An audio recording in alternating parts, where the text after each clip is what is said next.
So there was one time I was getting a haircut, and it was this really cool, busy barber shop in Colorado. And I'm sitting there having the best conversation with the lady cutting my hair. And then it happened, like the way it always does. And she asked me the question. She said, "So, what do you do for a living?" And of course, I told her the truth. I'm a pastor. And then the entire conversation pretty much ended right there. Like, do you know what I mean? Have you felt this pain? I just have a feeling if you're a pastor or a missionary and you're watching this, you know what I'm talking about. That you wear this label, this identity everywhere you go. And like, don't get me wrong, I love being a pastor. I love leading in that way. I love God's people. I'm proud of what I get to do. But when I'm in my town, I'm pastor. And when I'm even with my friends from this town, I'm pastor. When I go to a small group, I'm still pastor. And there's no way to escape that. The thing is, though, I'm a human too.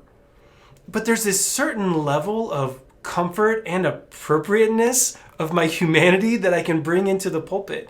Like the church wants me to be real enough that I can relate to them, right? But not too real that things get weird.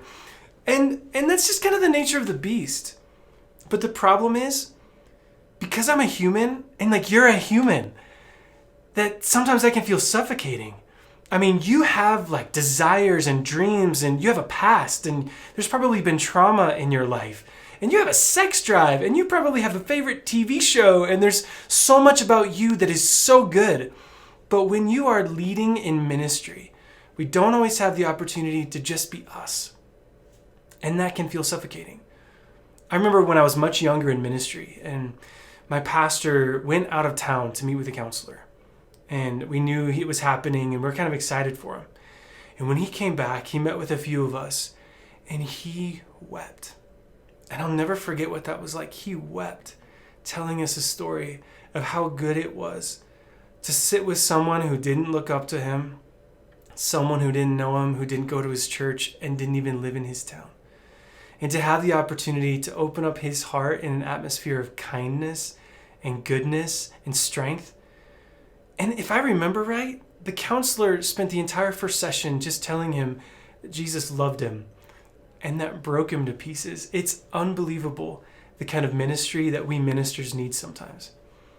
And so I'm passionate about going on these kinds of journeys with pastors and missionaries and people who are in ministry.